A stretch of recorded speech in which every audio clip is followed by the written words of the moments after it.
like, well, none of the other matchups matter because if I can't get past Acno, I'm not going to be able to get the win. How much have they been thinking about this matchup specifically?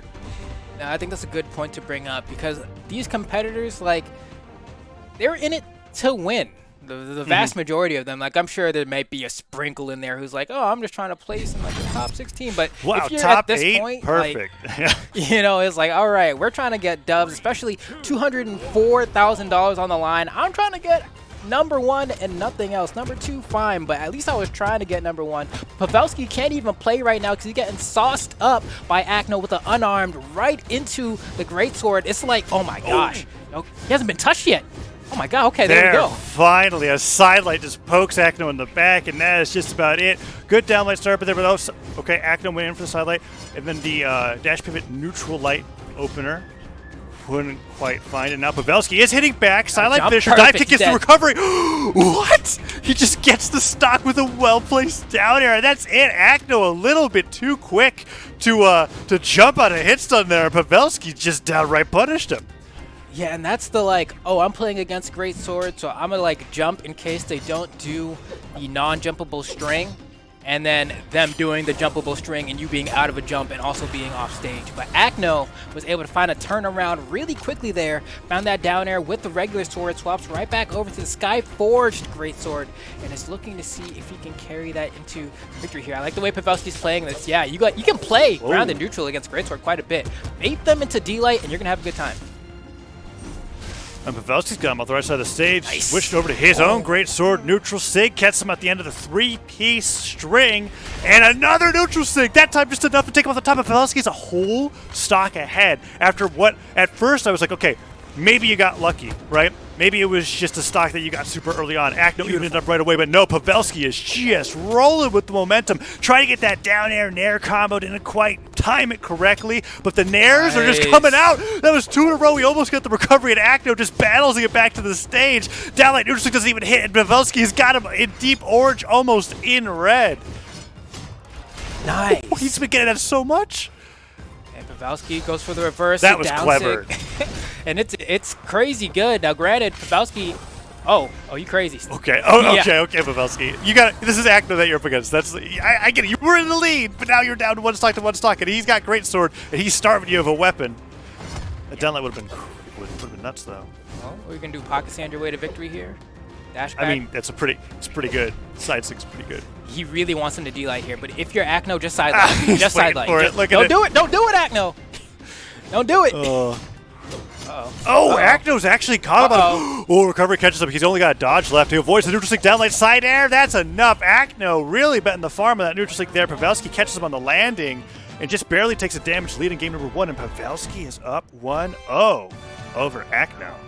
And you see, this is like super exciting for me to watch just because Pavelski is the kind of player which I feel like every game, every esport has like a player like this, where their approach to the game is much more like, I almost want to call it scientific, right? It's like methodical. They have like, all right, these are the optimal things that I can do, and this is how I respond in this situation, right? And Pavelski is very much so that kind of player. He tries to min-max, he tries to optimize as much as possible, whereas Acno, oh no! Well, man, I would have loved to let you finish your statement. No. Pavelski was optimizing, but he pivoted the neutral stick in the wrong direction, and you know what happens when you're off the top of the stage against Great Sword. It's like fighting against blasters. You're gone and that recovery hits. Let's see if Pavelski's able to even it up real quickly, because Acno did the exact same thing Pavelski did to him in game number 1. Okay. And evens it up. Yeah, because that's the other side of the coin, is that like, all right, if Pavelski's the methodical one, right, and Acno is the like, you know, I understand some of the stuff, but mostly I just play by feel and what seems intuition. Like makes sense. Yes, exactly. Yeah.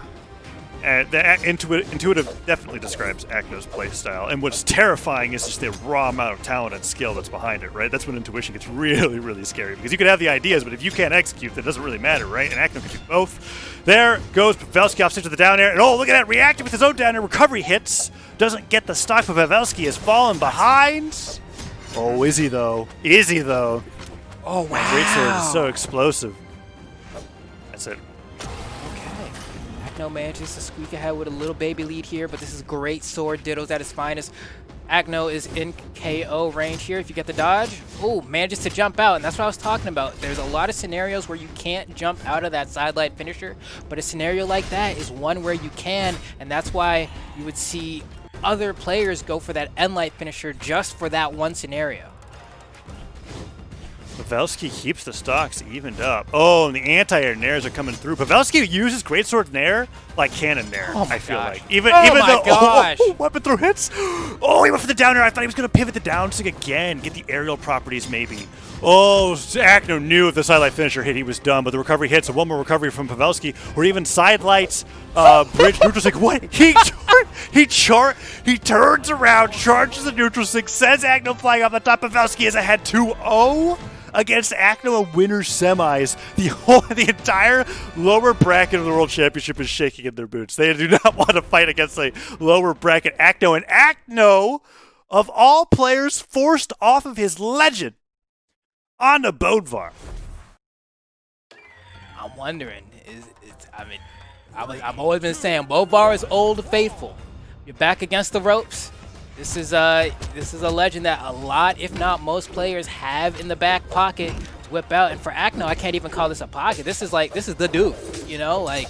Yeah, I feel like every EU great has had a Bodvar besides Addy Mestic, Red Simple and Blue. They've all been there where they were able to win tournaments with it. And Acno now on it, fighting for his winner's bracket live against Pavelski on the same stage. He's lost 2 games in a row. Downlight Cider comes through. Side stage just a little bit too high. Pavelski makes it back and starts putting out the nairs again. But this is a different game. You're not fighting against the greatsword that has trouble landing. Hammer is perfectly content. Fall on the ground, punishing your openings again. Those stop Sares. Acno, though, gets Sared. Is that it? Oh, whoa. Okay, all right. Yeah, I got scared. I'm like, just weapon throw if you want to go out there, man. I know. Yeah, I mean, hey, but sometimes you just have to. I don't know. I guess he just didn't really quite think of the jumps. Oh, silent weapon throw, pick up down air. That would have been insane if that connected. I feel like that would have been a stock. Pavelski going for the dash jump, pivot down air, can't quite hit it. Acno makes it back. This is still a stock down for Acno, and that D-line recovery just barely takes him off the top, evens it up after taking a good amount of damage.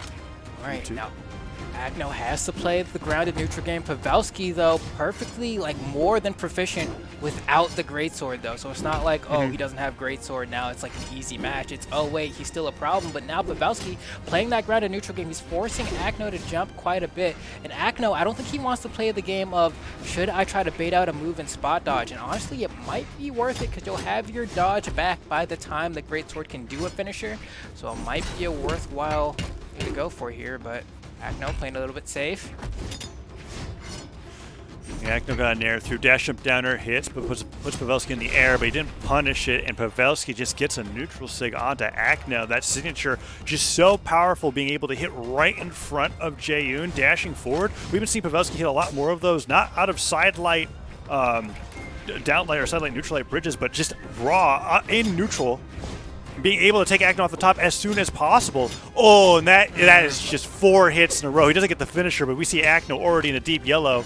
Pavelski pulling out the downlights, dashing back for the sidelight. One sidelight hits neutral light. Oh, he doesn't get the downlight into the sidelight finisher, but man, he has just put in a ton of damage. Finally, the greatsword's knocked out of his hands. Oh, we didn't touch. Oh, that feels bad. Pavelski thought he touched the stage there, tried to drift away, thinking he refreshed his jumps. Noticed at the last second he didn't, and then tried to get a quick touch, but it made the ground pound that much easier for Acno. Granted, Pavelski still has a huge lead here. Gets the Sair. Another one? Is this a recovery?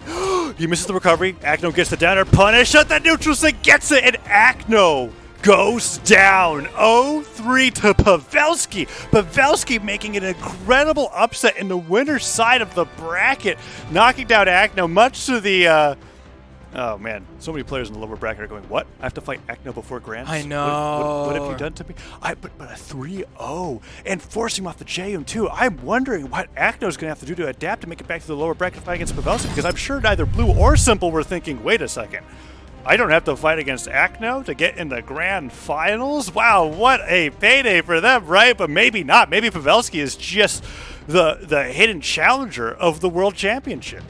Pavelski's been putting in the time, been putting in the grind, and he definitely picked a weapon that can